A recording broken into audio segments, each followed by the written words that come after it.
We're continuing to color our froggy page today. So now that he's nice and colorful, we'll be building in our picture around him, starting with the lily pad and ultimately ending up with this. So stick around. Hello colorists, welcome to PencilStash, a weekly show all about coloring. If you're new to the channel, please consider subscribing to get all the new content, and be sure to hit that like button if you're enjoying my videos.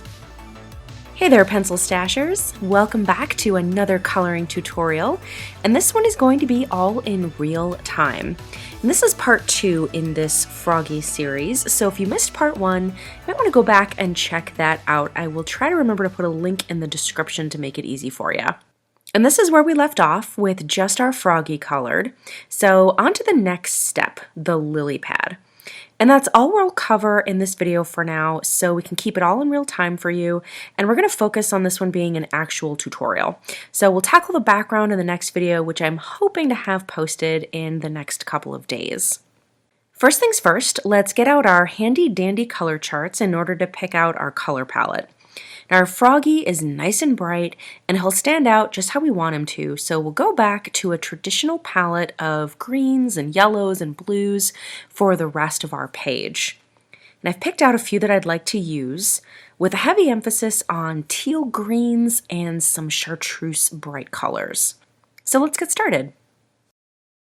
Now I like to start with my light colors, so we'll start with a bit of deco yellow. And I plan on having my light source coming in towards our frog from the background. So I'll put a highlight along this edge here where the light would catch it. Now using very light pressure, I'm focusing this yellow in the open areas of our lily pad, not along the edges near the veins where I plan on using darker colors.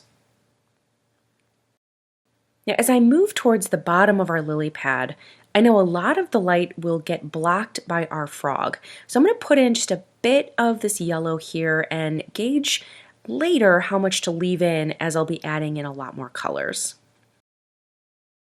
Now we'll transition to a light, bright color that's a little bit more in the green family. And this palm leaf color by Crayola is perfect. And I'm going to use this color to transition and feather against the yellows that I've already put down, and then I'll further transition it with some of the greens that I'll be adding here in a few minutes. So using really light pressure, I'm going to place this down into the white areas as well as slightly overlap, feather them into the areas of yellow that are already down. So if you use that light pressure here, you'll get a really smooth blend and it won't create that harsh line. And you'll do that around all the yellow spots on your lily pad.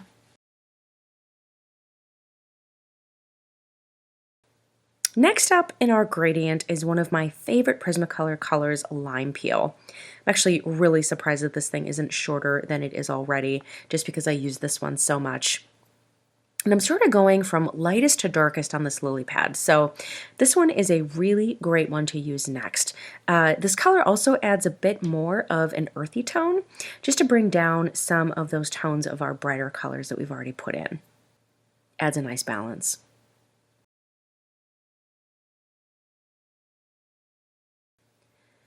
I'm leaving the area right around our frog kind of blank for now, as he'll be blocking a lot of that light.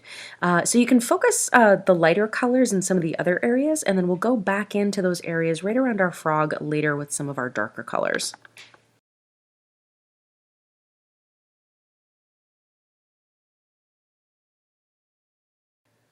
All right, let's jump to a darker green now, and I've chosen this Prismacolor Peacock Green. It's dark, but it's very teal, and I think that this will be a fun tone to add here on our lily pad.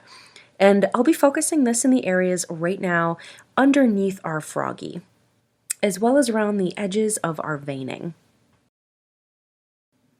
Again, use very light pressure with all the colors we're putting down now, as we're going to be layering the bejesus out of these pencils, and using light pressure allows us to layer effectively. If you use pressure that's too hard, you will not be able to layer over top.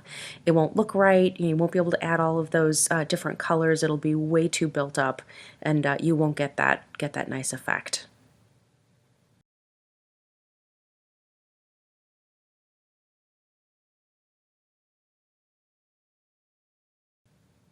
Now, I just realized I forgot to color the web toes of our frog. Just I didn't even see these when I was coloring him. Oh well, I just colored them green, so we'll just pretend that that didn't happen. Now that we're on the bottom of the lily pad where the frog is blocking that light, you'll see me layering on top of our lighter colors now, just a bit more than I did maybe in some of the other areas. And I'm doing that kind of tentatively, just kind of as we go until I get the look that I'm going for and the look that I think is probably the most natural. Now we'll go in with another green. And this one is even more teal. This is cobalt turquoise. And I'm just going to fill in some of the open areas I have left. Still using nice light pressure because I still want to add in some dark colors like a green that's just a bit darker, as well as some browns.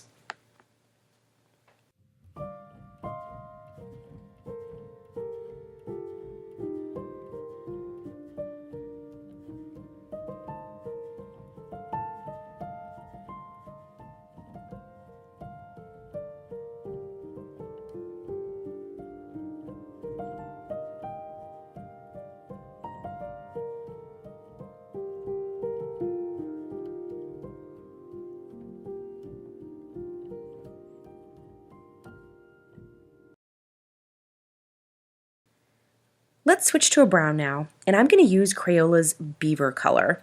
Now, I like the Crayola colors because they go on nice and smooth, yet the color itself isn't as heavily pigmented as the Prismacolors, so it makes it a bit easier for me since I do have a tendency to slip back into old habits and be too heavy-handed with my pencils. So that's why I've kind of chosen to incorporate the Crayolas right in with my Prismacolor pencil stash, just because I think that the two kind of complement each other nicely in terms of colors and their ability to layer, all those things that are nice and important. But the pigment, again, with the Crayolas is a little bit lighter, and I think it complements the use of my Prismacolors just how I want. So with this brown, I'm going to lightly line the areas around the veining, not too thick. And when I do this, I'll lightly feather it downward into the green area ever so slightly, just so I don't get that harsh line between the two. It also helps to give the illusion that our veins are kind of sticking up a little bit, giving it a 3D effect. I'll also start to use this brown right over top of our greens to add in some shadows that would be cast by our froggy, especially underneath his body, as well as in some of the areas that I just kind of want to dirty up a little bit. Now, the artist was also nice enough to put in some kind of parallel lines in certain areas on our lily pad, and I'm going to use those to focus in some of the darker areas.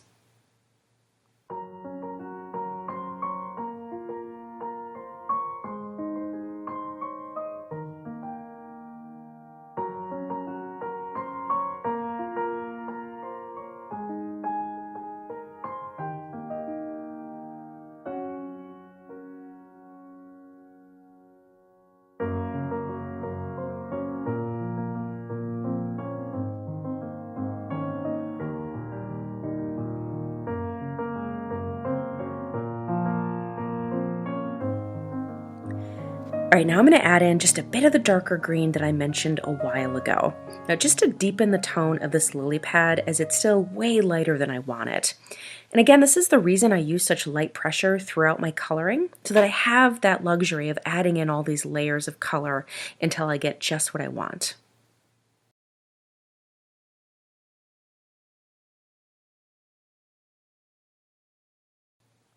This is still very much in the bad camo phase, as I call it right now, looking a lot like camouflage until we bring in our blender. And I'm also getting into the fine-tuning phase. I've got a good foundation layer down, lots of color, but now I can keep adding and tweaking at this stage. And this is actually my favorite stage. This is when bad camo suddenly turns into a passable lily pad. I'm going to keep going back into the well, grabbing colors I've already used to keep adding in those layers.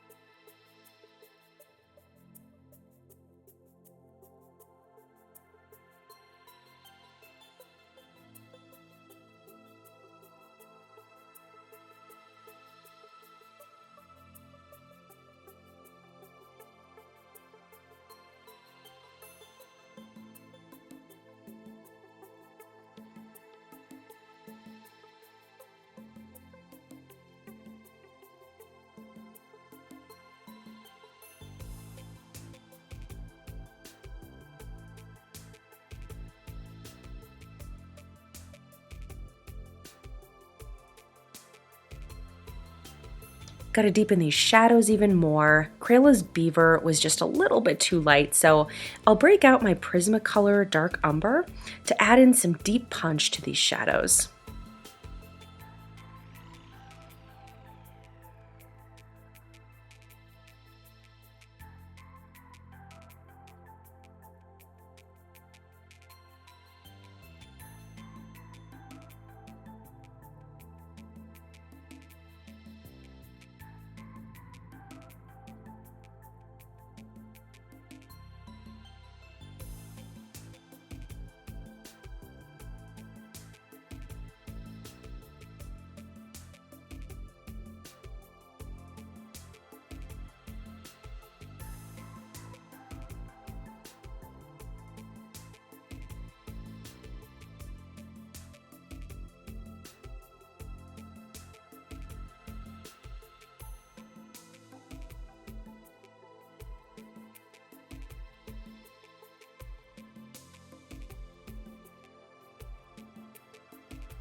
Real quick, just adding a bit of yellow chartreuse just to amp up the brightness a bit.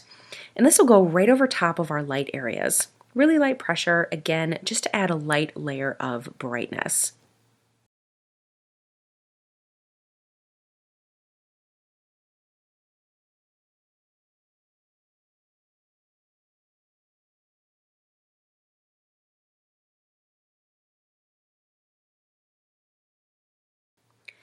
Oh my goodness, okay. I think we've finally put down enough color, and now it's time to bring out the blender.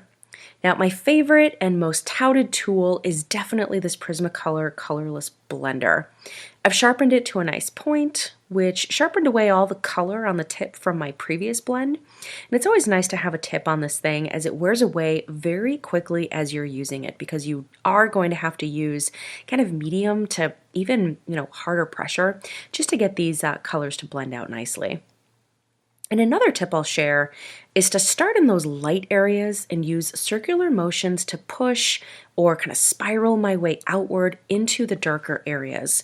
This keeps too much of the dark greens and browns from muddying up the areas that I want to keep light if you had done it in reverse. If you start with the dark and push it towards the light, it'll really muddy that up. So keep your circles nice and tight too. Try not to use straight strokes, back and forth strokes, or it will absolutely show up in your work. Keep it circles, orbital strokes. Will keep it nice and natural looking.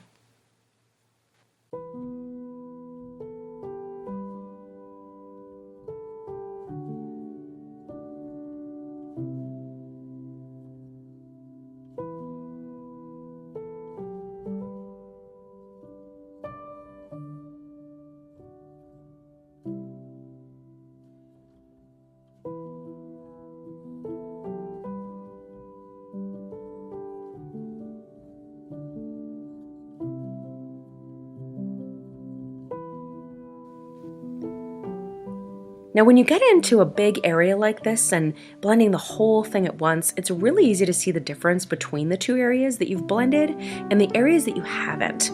And I like the blended look just because I think it smooths out my transitions, amps up the brightness. I just really love this thing.